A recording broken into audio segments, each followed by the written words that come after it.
Bayangkan Anda sedang berbincang dengan seseorang yang terlihat cerdas, tetapi setiap keputusan yang ia ambil terasa keliru, impulsif, dan sulit dipahami. Pernah bertanya-tanya, kenapa ada orang yang pikirannya seperti jalan memutar? Kenapa banyak keputusan diambil tanpa analisis, padahal jawabannya terlihat jelas? Hari ini kita bahas bukan tentang merendahkan orang lain, bukan soal menghina IQ rendah, dan bukan sekadar stereotip tentang orang bodoh, tetapi bagaimana otak manusia dengan kapasitas kognitif yang belum berkembang optimal bekerja. Ini bukan tentang siapa yang lebih unggul, tapi tentang memahami cara kerja sebuah sistem biologis bernama otak. Ketika otak tidak mampu memproses informasi secara mendalam, apa yang sebenarnya terjadi di dalam pikiran mereka? Kenapa ada orang yang lebih mudah terjebak manipulasi, berita bohong, atau keputusan berulang yang merugikan diri sendiri? Video ini akan membuka perspektif mengenai bagaimana otak dengan kapasitas kognitif rendah menyusun informasi, membuat keputusan, dan menjalankan fungsi mentalnya. Tetap tonton sampai akhir, ini akan membuka mata Anda. Topik ini penting karena kita hidup di dunia di mana kualitas sumber daya manusia sangat menentukan kemajuan masyarakat. Banyak orang mengira perbedaan EQ hanya tentang angka atau tes psikologi. Padahal ini jauh lebih dalam, menyangkut pola kerja otak, sistem saraf, kebiasaan berpikir, hingga pengaruh lingkungan. Kita akan membahas apa yang terjadi ketika otak tidak mampu menjalankan fungsi eksekutif dengan baik, seperti kemampuan menganalisis, memprediksi akibat, mengendalikan emosi, atau belajar dari pengalaman. Sekarang bayangkan konteks sehari-hari, keputusan finansial yang buruk, hubungan sosial yang rusak, serta fenomena mudah tersinggung dan reaktif. Semua itu bukan hanya karena kurangnya pendidikan atau pengalaman, tetapi karena cara otaknya memproses informasi memang berbeda.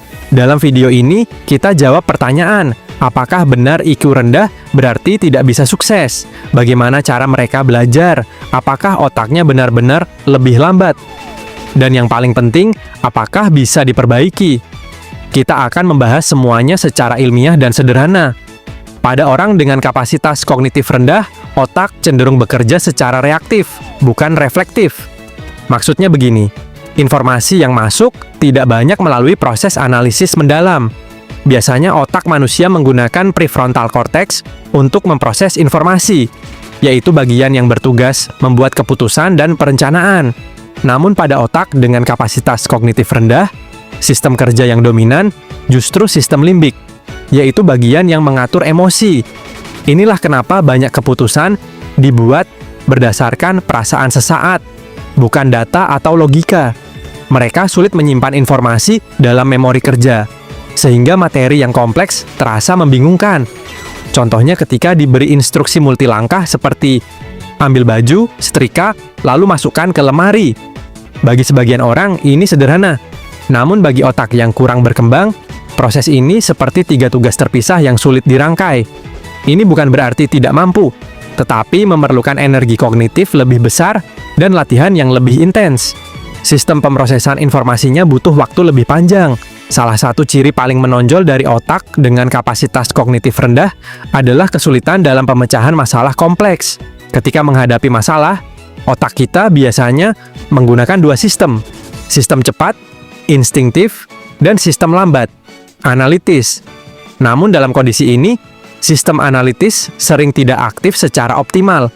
Mereka cenderung mengambil solusi paling cepat dan paling mudah, meskipun tidak efektif. Contohnya ketika menghadapi masalah keuangan, alih-alih menabung atau mencari solusi jangka panjang, keputusan impulsif seperti pinjam uang cepat, jual barang penting, atau menghindar dari masalah lebih sering terjadi. Bukan karena malas berpikir, tetapi otak memang kesulitan menyusun strategi. Mereka sering tidak bisa melihat pola, tidak bisa memperkirakan akibat, atau menilai prioritas. Ini terjadi karena kemampuan berpikir abstrak lebih terbatas. Mereka lebih mudah memahami hal konkret dan langsung terlihat. Maka strategi pemecahan masalah sering bersifat trial and error. Bagian lain yang menarik adalah soal pengaturan emosi. Penelitian menunjukkan bahwa kelompok dengan fungsi kognitif rendah cenderung memiliki ambang emosi yang lebih pendek dan sering bereaksi berlebihan. Kenapa? Karena otak mereka lebih mengandalkan pusat emosi, bukan pusat logika.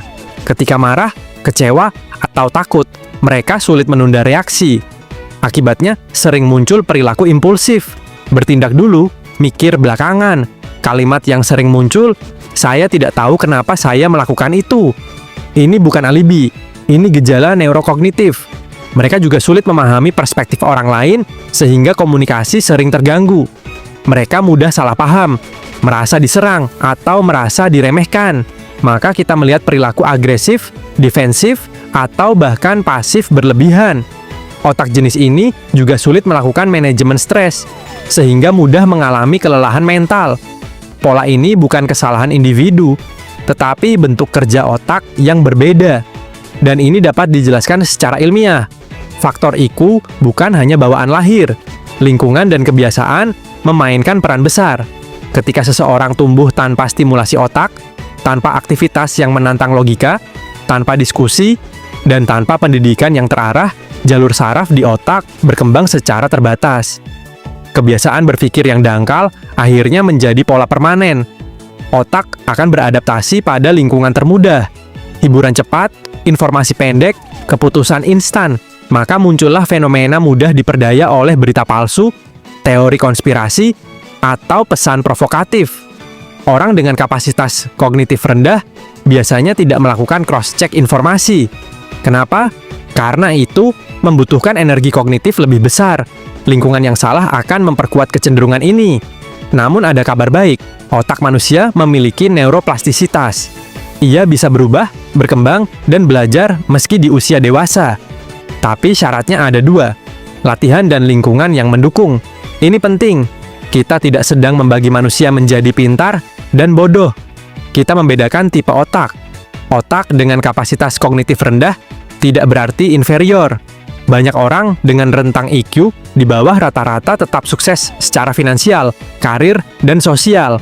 Kenapa? Karena keberhasilan tidak hanya ditentukan oleh inteligensi. Ada faktor lain, disiplin, kebiasaan, kecerdasan emosional, dan dukungan lingkungan.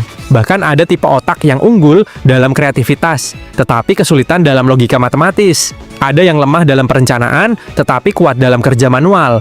Jadi jangan menganggap ini sebagai penghukuman. Yang kita bahas adalah cara kerja otak ketika fungsi eksekutif tidak berjalan optimal. Ini membantu kita memahami orang lain, mengelola hubungan, dan membuat strategi komunikasi yang tepat. Ini juga penting untuk dunia pendidikan, HR, dan pengembangan SDM dalam organisasi. Mari kita flashback sebentar. Kita sudah bahas bagaimana otak dengan kapasitas kognitif rendah bekerja secara reaktif, bukan analitis. Kita sudah membahas bagaimana pusat emosi lebih dominan dibanding pusat logika. Kita sudah membahas bagaimana mereka kesulitan memecahkan masalah kompleks dan mengambil keputusan jangka panjang. Dan kita juga sudah melihat bagaimana lingkungan dan kebiasaan dapat memperkuat atau memperbaiki pola berpikir seseorang. Semua ini menunjukkan satu hal penting, perbedaan cara kerja otak bukan sekadar soal IQ atau angka tes, tetapi cara memproses informasi. Ini bukan label yang menentukan masa depan seseorang, melainkan peta mental yang bisa kita pahami untuk membangun strategi pengembangan diri yang lebih efektif. Kesimpulannya, setiap otak bekerja dengan cara berbeda. Kapasitas kognitif itu bukan nasib. Ia bisa berkembang, ia bisa dilatih, ia bisa ditingkatkan. Pahami bagaimana otak bekerja, maka Anda akan memahami bagaimana manusia bertindak. Dan ketika Anda memahami itu, Anda akan punya kendali lebih besar atas hidup Anda sendiri. Terima kasih sudah menonton.